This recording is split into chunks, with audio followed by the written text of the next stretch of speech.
Hello, tuwan-tuwa naman ako. Labas ka agad ang plate number namin, tsaka ORCR sa bago naming motor na Mio. Kumuha kasi ako ng Mio kasi mababa siya. Yung Honda Click namin, hindi ko abot. Imagine mo, 1 month lang. Kaya ano pa ang inaantay ninyo?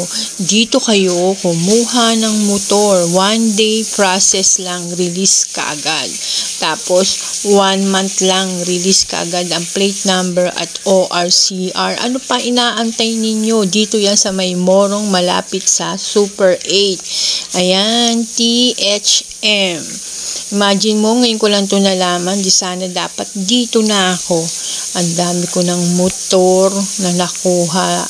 Ayan, panghanap buhay ko kasi ang motor. Hindi naman pang forma. Kumukuha ako ng motor para sa panghanap buhay ko. Ayan po ang aming bagong member at ayan po ang page nila.